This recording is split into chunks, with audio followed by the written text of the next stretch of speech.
Auzubillahiminash-shaytanir-rajim. Bismillahir-rahmanir-rahim. I am Raza Lateef from Jamshed Science Academy in समंदरी। आज आप सभी स्टूडेंट्स के लिए मैं कॉन्सेप्ट ऑफ अलाइड एंगल के हवाले से खिदमत में हाजिर हुआ हूँ। Allied angle first year class में बहुत ही अहम तरीन टॉपिक माना जाता है। अलाइड एंगल का जो कॉन्सेप्ट है मैं आप सभी बच्चों को बहुत इजी वर्डिंग के अंदर अंडरस्टैंड करवाऊंगा, जिससे आप सभी बच्चों का जो ट्रिग्नोमेट्री में अलाइड एंगल के लिहाज से जो प्रॉब्लम है वो इंशाल्लाह क्लियर हो जाएगा। अलाइड एंगल को अच्छे अंदाज में अंडरस्टैंड सभी बच्चों को इंशाल्लाह करवाऊंगा। जो स्टूडेंट्स मेरे चैनल पे न्यू हैं, चैनल को लाइक, कमेंट, सब्सक्राइब और बेल आइकन को लाजमी प्रेस कर दें ताकि हर अपडेटिंग वीडियो लेक्चर आप तक बआसानी पहुंच सके। तो कंटिन्यू करते हैं आज के लेक्चर को आप बच्चों के लिए। अलाइड एंगल हमारे पास कुछ इस अंदाज में होता है कि हम लोग इसके लिए क्वाड्रेंट ड्रा करते होते हैं। ठीक है, ये आपके सामने क्वाड्रेंट बना हुआ है। ठीक है, इस क्वाड्रेंट को आप सभी बच्चों ने मैट्रिक क्लास में भी सीखा होगा। मैट्रिक क्लास के अंदर आपने जब क्वाड्रेंट ड्रॉ किए थे तो आप क्या करते थे, एक एक्स एक्सिस ड्रॉ करते थे। ठीक है, ये जो मैं हाईलाइट कर रहा हूं this is the x axis, जो कि हमारा एक्स एक्सिस के हवाले से हॉरिजॉन्टल एक्सिस होता है। इसके बाद एक्स एक्सिस को जो ये लाइन हम लोग परपेंडिकुलर कट करते हैं ये हमारे पास वाई एक्सिस होती है। ठीक है, तो एक्स और वाई एक्सिस का हमारे पास ऐसे एक कार्टेशियन फॉर्म ड्रॉ हो जाती है जिसमें एक्स और वाई एक्सिस एक प्लेन में जनरेट होते हैं।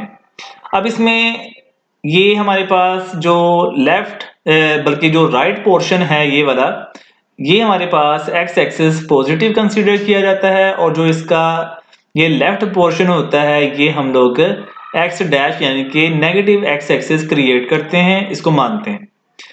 और यहाँ पर जो अप यानी वाई एक्सिस है, ये हमारे पास जो वाई एक्सिस ये जो हाईलाइट किया गया है ये आपका पॉजिटिव होता है, पॉजिटिव वाई एक्सिस होता है। और जो यहाँ से नीचे की जानब ये आपको वाई डैश एक्सिस दिख रहा है ये आपका नेगेटिव वाई एक्सिस होता है। और हम लोग वाई एक्सिस को वर्टिकल एक्सिस भी कहते हैं। अब इस तरीके से आपके पास एक्स एक्सिस और वाई एक्सिस बन जाते हैं। इनको आपने एक स्केल की मदद से ड्रॉ कर लेना है, यानी लाइन लगा लेनी है। अब हमारे पास जो एक्स एक्सिस वाई एक्सिस जो हमारे पास जहां दोनों पॉजिटिव होंगे ये हमारे पास फर्स्ट क्वाड्रेंट होता है। यानी कि अगर आपके पास x की वैल्यू पॉजिटिव हो, y एक्सिस की वैल्यू भी पॉजिटिव हो, कहने का मतलब ये हुआ कि अगर दोनों वैल्यू पॉजिटिव हैं तो हम उसे फर्स्ट क्वाड्रेंट कहते हैं। और फर्स्ट क्वाड्रेंट के अंदर हमारे पास जितनी भी ट्रिग्नोमेट्रिक वैल्यूज होती हैं जो कि 6 ट्रिग्नोमेट्रिक फंक्शंस हैं, जैसा कि साइन है, कोस है, टेन है, इनके रेसिप्रोकल्स। ठीक है, साइन का रेसिप्रोकल कोसेकेंट होता है, टेन का रेसिप्रोकल कोट होता है, कोस का रेसिप्रोकल सीकेंट होता है। ये जो मैंने 6 ट्रिग्नोमेट्रिक के नेम बोले हैं ये फर्स्ट क्वाड्रेंट के अंदर पॉजिटिव होते हैं। इसके बाद जब हम लोग x नेगेटिव की वैल्यू देखें, y की पॉजिटिव वैल्यू देखें तो हमारे पास ये सेकंड क्वाड्रेंट में आ जाएगा। और सेकंड क्वाड्रेंट के अंदर ट्रिग्नोमेट्री की सिर्फ और सिर्फ ये दो वैल्यूज पॉजिटिव होती हैं जो कि मैंने लिखी हैं। एक है साइन, दूसरा इसका रेसिप्रोकल है कोसेकेंट। बाकी जो रह जाएंगे वो सारे के सारे नेगेटिव होंगे इन सेकंड क्वाड्रेंट। इसके बाद हम लोग थर्ड क्वाड्रेंट में चलते हैं। इसमें x की वैल्यू भी नेगेटिव होती है और y की वैल्यू भी नेगेटिव होती है। कहने का मतलब जब दोनों वैल्यू नेगेटिव होंगी तो वो थर्ड क्वाड्रेंट में आ जाएगा। और थर्ड क्वाड्रेंट के अंदर सिर्फ और सिर्फ tan और कोट पॉजिटिव होते हैं। इनके अलावा जो बाकी रह जाएंगे वो हमारे नेगेटिव कंसीडर किए जाएंगे। इसके बाद हम लोग चलते हैं जी फोर्थ क्वाड्रेंट के अंदर, जिसमें x की वैल्यू पॉजिटिव होती है, y की वैल्यू नेगेटिव होती है। ऐसा जब भी आएगा तो हम लोग कहेंगे ये फोर्थ क्वाड्रेंट है। और फोर्थ क्वाड्रेंट के अंदर सिर्फ और सिर्फ ये दो वैल्यूज पॉजिटिव होती हैं जो कि मैंने लिखी हैं, एक है कोस और दूसरा है सीकेंट। बाकी जो रह जाएंगे वो नेगेटिव होंगे इन फोर्थ क्वाड्रेंट। इस तरीके से हम लोग ये जो क्वाड्रेंट का बिहेवियर है ये हम लोग अंडरस्टैंड कर लेते हैं। अगर किसी बच्चे को ये क्वाड्रेंट को समझने में या ट्रिग्नोमेट्री की वैल्यूज को समझने में कोई कंफ्यूजन हुई हो, कमेंट बॉक्स लाजमी करें। इंशाल्लाह आपका जो क्वेश्चन होगा उसका जो बाकायदा प्रॉपरली सोल्यूशन है वो मैं आपको प्रोवाइड कर दूंगा, अंडरस्टैंड करवा दूंगा। जो भी आप बच्चों को कोई कंफ्यूजन मसला मसाइल पेश आता है, कमेंट लाजमी करें। इंशाल्लाह आपका वो जो मैसेज होगा उसका आंसर बिल्कुल बताया जाएगा, ताकि आपका जो प्रॉब्लम है वो इंशाल्लाह क्लियर हो सके। ठीक है, नेक्स्ट हम अलाइड एंगल के अंदर जो अहम बात करते हैं, यहां पर ये मैंने अलहदा से बताया है।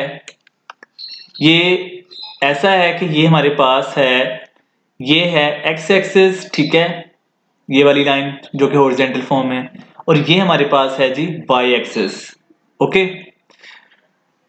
एक्स एक्सिस को हम लोग कहते हैं हॉरिजॉन्टल एक्सिस और वाई एक्सिस को हम लोग कहते हैं वर्टिकल एक्सिस। क्लियर? इसके बाद हमारे पास ऐसा है, जो फर्स्ट क्वाड्रेंट होता है ये वाला, यहां पर ये इस एक्सिस पे जब भी लाइन पड़ी होगी ये हमारे पास 0 डिग्री से स्टार्ट की जाती है। ठीक है, 0 डिग्री से स्टार्ट की जाती है तो उसके बाद हमारे पास ये एंटी क्लॉकवाइज ये रोटेट करता है, यानी कि एक्स से ये वाई की जानब बढ़ता है।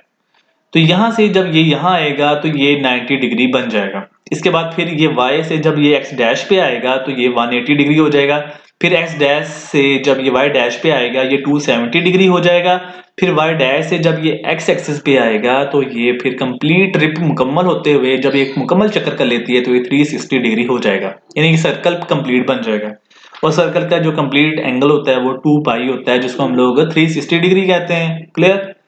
अब ऐसा है, अब दोबारा मैं आपको रिपीट कर देता हूं कि 0 डिग्री से हम लोग ये 90 आए, 90 से हम लोग 180 पे आए, 180 से हम लोग 270 पे आए, 270 से हम लोग फिर 360 पे आए। ठीक है, ऐसा करने से हमारे पास ये कंप्लीट दायरा बन गया, जिसको हम लोग एक सर्कल का नेम असाइन कर देते हैं। उसके बाद अगर इसको मजीद फिर हम लोग डबल राउंड में जा रहे हैं तो डबल राउंड में क्या होगा, 360 से ये 450 होगा, 450 से ये 540 होगा, 540 से ये 630 होगा, 630 से ये कंप्लीट चक्कर होने के बाद 720 हो जाएगा। आफ्टर दैट आपको मैंने ये डिग्री को रेडियन में कन्वर्ट करना बताया हुआ है कि 90 डिग्री को हम लोग पाई बाई 2 कहते हैं, 180 डिग्री को पाई कहते हैं, 270 डिग्री को 3 पाई बाई 2 कहते हैं, उसके बाद 360 डिग्री को 2 पाई कहते हैं। ओके, ऐसे ही इसको मजीद अगर हम लोग कंटिन्यू करें तो आपके पास 450 डिग्री को 5 पाई बाई 2 कहते हैं, 540 को 3 पाई कहते हैं, 630 डिग्री को 7 पाई बाई 2 कहते हैं, 720 डिग्री को 4 पाई कहते हैं। ठीक है, ये बात आपको आना बहुत जरूरी है। ये मैंने आपको जो लाइट एंगल में बताया है ये डबल साइड बताई है, यानी कि सिंगल रोटेशन आपकी 360 डिग्री पे जाके रुकती है और जो डबल रोटेशन है वो आपकी 720 डिग्री पे जाके रुकती है। अगर आप एक चक्कर मुकम्मल करना चाहते हैं तो ये 360 डिग्री पे आके रुक जाएगा। अगर आपने 2 बार इसको घुमाना है, रोटेट करवाना है, यानी कि इसको आप लोग डबल वे में ट्रिग्नोमेट्री को रोटेट करेंगे तो ये आपके पास 720 डिग्री हो जाएगा। अब आपके पास जो ये एक्स एक्सिस होता है इसको हम लोग हॉरिजॉन्टल के नेम से जानते हैं, ये मैं आगे नीचे बताने लगा हूं। और जो हमारे पास वर्टिकल एक्सिस होगा वो वाई एक्सिस के तौर पे जाना जाता है। ठीक है, अब ये देखें, ये मजीद आपको जो यहाँ पे बताई जा रही है अहम बात, जो इसमें सबसे टेक्निकल बात है, जो बच्चों को कंफ्यूजन का शिकार होते हैं कि जी लाइट एंगल करते हुए हमें समझ नहीं आता कि वैल्यू कब पॉजिटिव आ गई कब नेगेटिव आ गई, तो ये क्यों बदली जा रही है, कभी ट्राइग्नोमेट्रिक साइन से कोस में चला जाता है, कभी टैन कोट में चला जाता है, कभी सीकेंड को सीकेंड में चला जाता है, ये क्या वजह है। और कभी कभी ऐसा होता है कि साइन चेंज ही नहीं होता, साइन वैसे का वैसे ही रह गया, कोस वैसे का वैसे ही रह गया, टैन वैसे का वैसे ही रह गया। यानी कि बच्चों को ये मसले मसाइल आते हैं कि ये चेंज कभी होता है तो कभी नहीं होता है, इसकी क्या वजह है। तो यहाँ पर आप सब बच्चों के जो मेरे यानी कि क्लियर करने की बात है, यानी कि जो आपके कंफ्यूजन है वो इंशाल्लाह इस लेक्चर में आप सभी को हेल्प हो जाएगी कि ये कब चेंज होती है और कब नहीं चेंज होती। ठीक है, अब आपने ये बड़े ध्यान से समझना है। यहाँ पर ये जो हमारे पास एक्स एक्सेस है ना, ये वाला एक्स एक्सेस जिसमें हमारे पास ये लाइन में आपको शो कर रहा हूं, यानी जो आपका अर्थ है ये हमारा हॉरिजॉन्टल एक्सेस होता है, जिसको एक्स एक्सेस के तौर पे हमारी जो जमीन है ना ये एक्स एक्सेस के ऊपर पड़ी हुई है। ठीक है, तो हम लोग एक्स एक्सिस को नेम जो ज़ाहिर करते हैं ये है जी हॉरिजॉन्टल एक्स एक्सिस। और जो हमारे पास कह लें कि दीवार अगर ज़मीन पे खड़ी होती है, ठीक है ना, जो हमारे पास एक स्ट्रेट परपेंडिकुलर लाइन है जो कि ये वाई एक्सिस आपको दिख रही है, इसको हम लोग बोलते हैं वर्टिकल एक्सिस। अब आपने ये बात ध्यान से समझनी है कि वर्टिकल एक्सिस पे क्या होता है और हॉरिजॉन्टल एक्स एक्सिस पे क्या होता है। ठीक है, अब ये देखें, वर्टिकल एक्सिस यानी कि π/2 है। ये देखें, आपका वर्टिकल एक्सिस यहाँ पर π/2 आया था, उसके बाद यहाँ पर 3π/2 आया था, फिर इसके बाद यहाँ पे 5π/2 आया, फिर यहाँ पे 7π/2 आया, फिर ऐसे 9π/2, यहाँ पे 11π/2, ये चलता रहेगा। ठीक है ना, ये आप देखें, मैंने ये नीचे लिखे भी हुए हैं, π/2, 3π/2, 5π/2, 7π/2 एंड सो ऑन। अगर आप गौर भी करें तो ये π/2 जो है सब में आ रहा है, तो यहाँ पर ओड नंबर चला आ रहा है। 1 के बाद 3 है, 3 के बाद 5 है, 5 के बाद 7 है, 7 के बाद 9 आएगा, फिर 11 आएगा, फिर 13 आएगा, फिर 15 आएगा, फिर 17 आएगा एंड सो ऑन। अब मैंने ये उर्दू में आपको ये बात बताई हुई है, इसको गौर से आपने सब बच्चों ने अपने माइंड में रखना है। जब भी टेस्ट हो, जब भी आपका फाइनल एग्जाम हो, ये बात आपने लाजमी बात ज़हन में रखनी है। ट्रिग्नोमेट्री का कभी भी आपको क्वेश्चन गलत नहीं होगा, कभी भी गलत नहीं होगा। आप लोग बआसानी राइट एंगल को अप्लाई करते हुए सीख जाएंगे। ठीक है, ये बात मैंने उर्दू में लिखा है। ये हमेशा बटे वाली वैल्यूज होंगी। कौन? Vertical access. But vertical access क्या होगा? बटे वाली वैल्यूज। और जब भी वैल्यूज वर्टिकल एक्सेस पे आएंगी तब ट्रिग्नोमेट्रिक वैल्यूज हमेशा बदल जाया करेंगे। ओके, यही मैंने यहाँ पे बात बताई हुई है। जैसा कि साइन हमारा कोज में चला जाएगा और जो कोज होगा साइन में आ जाया करेगा। ठीक है, इसके बाद जो tan है वो कोट में चला जाएगा और जो कोट होगा वो tan में आ जाएगा। ऐसे ही जो कोसिकेंट है वो सीकेंट में चला जाएगा और सीकेंट जो है कोसिकेंट में आ जाएगा। This is the changing for vertical access. ये जो बच्चे कहते थे ना ये चेंजिंग क्यों होता है, उसकी वजह ये है कि वो सारे के सारे जो वैल्यूज हैं वो वर्टिकल एक्सेस पे जा रही होती हैं, जिसकी वजह से ये ऐसी चेंजिंग का इजहार करना फिर बन जाता है। उसकी फिर मजबूरी हो जाती है कि हमने उसको चेंज करना ही करना है। ठीक है, अगर हमारे पास इसके बरअक्स आ जाए कि हॉरिजॉन्टल एक्सेस पे आ जाए तो हमारे पास वो वैल्यूज होंगी 0, पाई, 2π, 3π, 4π एंड सो ऑन। ठीक है, ये देखें जरा, ये आपको बताता हूं कैसे। यहां पर 0 था, यहां पर पाई था, यहाँ पे 2π था, यहाँ 3π, यहाँ 4π, यहाँ 5, यहाँ पर 6π एंड सो ऑन। इसका मतलब है ये हॉरिजॉन्टल एक्सिस पे ये जब चलता रहेगा तो बटा कभी भी नहीं होगा, बटे के बगैर वैल्यू पड़ी होंगी। यही मैंने इधर लिखा हुआ है, 0π, 2π, 3π, 4π, 5π, 6π, 7π, 8π एंड सो ऑन।